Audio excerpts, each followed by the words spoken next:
wabarakatuh. Perkenalkan, nama saya Adrian Nuzakia Dinata dengan NIM 15036211094. Di sini saya akan mempresentasikan UTS saya mengenai model evaluasi Kirkpatrick.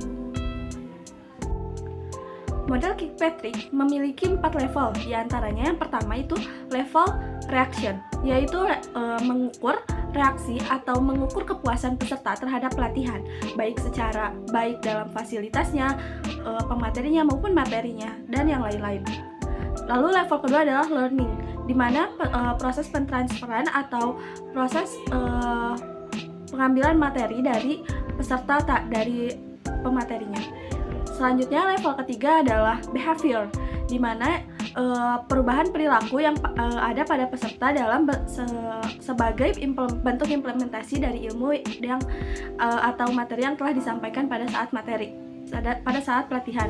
Lalu yang terakhir adalah level 4, yaitu results, yaitu dampak atau hasil dari perubahan perilaku peserta pelatihan terhadap kinerjanya dan produktivitas, bisa juga disebut outcomes atau output pada peserta pelatihan, dimana bagaimana dia berkontribusi dalam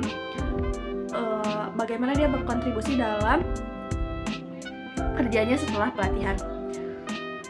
Itu ada dalam jurnal yang ditulis oleh Susanti pada tahun 2022. Selanjutnya, pada jurnal kedua, industri konstruksi merupakan salah satu sektor yang berperan penting dalam pertumbuhan sosial dan ekonomi di suatu negara.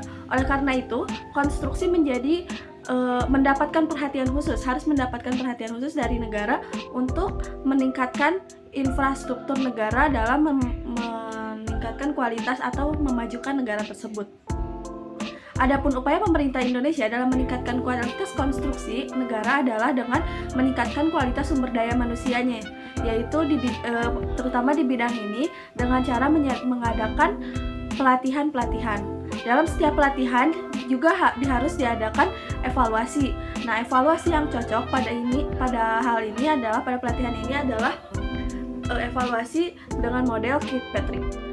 Mengapa seperti itu? Karena evaluasi juga merupakan monitoring pada proses pelatihan yang diberikan bagi orang-orang yang bergerak di bidang konstruksi. Salah satu modelnya yang baik itu adalah Kirkpatrick. Selanjutnya, model Kirkpatrick atau bisa disebut model Kirkpatrick for level evaluation. Model ini memiliki beberapa kelebihan. Nah, itu beberapa diantaranya adalah menjangkau semua sisi program dan dapat mudah dipahami. Hal ini menjadi catatan besar atau menjadi pertimbangan bagi para evaluator untuk menggunakan model evaluasi ini gitu. Karena yang tadi dia menjangkau semua sisi program sehingga tidak ada yang terlewat dan mudah dipahami oleh para pembaca evaluasi ini.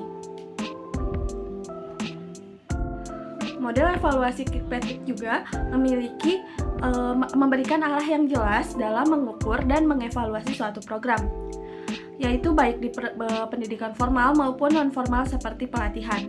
Metode ini juga menyederhanakan proses evaluasi dari yang awalnya sangat kompleks menjadi mudah dimengerti dan lebih simpel oleh pembacanya, sehingga memudahkan proses evaluasi pada pelatihan di bidang teknologi, konstruksi, dan properti. Model evaluasi Kirkpatrick juga komprehensif dan menyeluruh, sehingga sangat cocok digunakan untuk proses evaluasi dari berbagai pelatihan, khususnya pada pelatihan-pelatihan di rumpun teknologi, konstruksi, dan properti. Hal ini juga memperkecil kemungkinan ada bagian yang terlewat oleh evaluator dan memudahkan pembaca untuk memahami isi dari evaluasi ini. Pada model evaluasi Kirkpatrick, objeknya itu tidak hanya hasil pembelajaran atau pelatihan, tetapi juga mencakup dari awal, lalu evaluasi proses dan output atau outcomes-nya, sehingga lebih mudah diterapkan juga pada level kelas, karena model ini tidak memerlukan banyak pihak untuk terlibat dalam proses evaluasi. Hal ini juga menjadikan model evaluasi Kirkpatrick ini sebagai salah satu pendorong untuk pelaksana pelatihan melaksanakan pelatihannya secara baik di semua tahapan atau di setiap tahapan. Banyak proyek yang melewati lintasan kritis di Indonesia ini, atau khususnya di Jakarta. Jadi banyak yang melewati deadline yang seharusnya.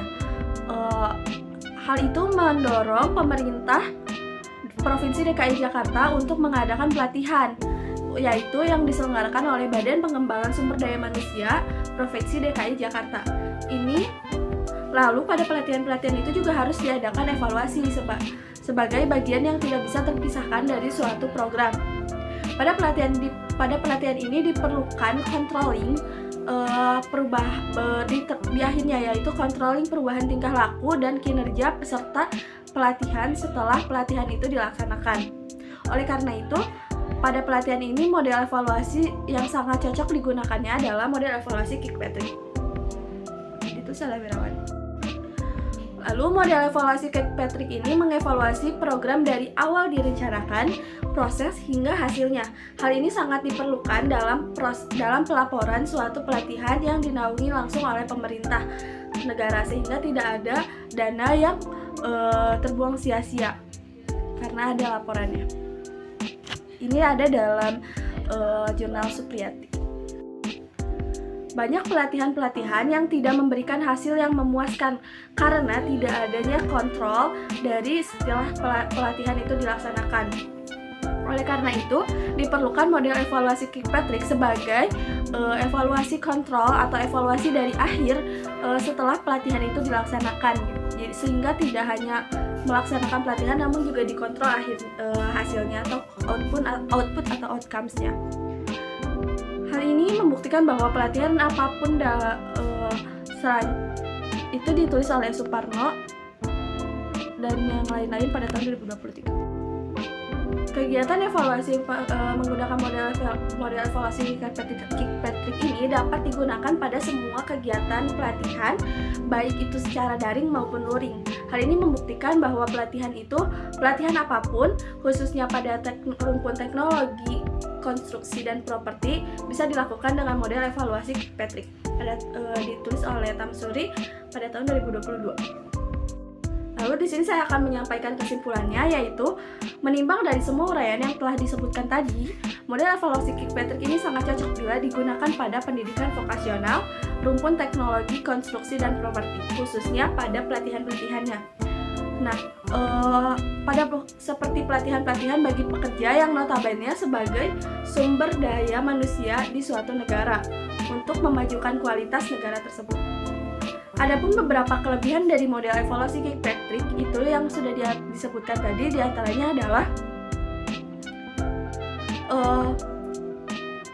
lebih komprehensif karena mencakup aspek kognitif, skill, dan afektif. Lalu objek evaluasinya tidak hanya hasil belajar semata, tetapi juga mencakup proses, output, maupun outcomes-nya. Lalu lebih mudah diterapkan untuk level kelas karena tidak terlalu banyak melibatkan pihak-pihak untuk proses evaluasi ini. Sekian yang dapat saya sampaikan dan presentasikan dari hasil tugas UTS saya. Wassalamualaikum warahmatullahi wabarakatuh.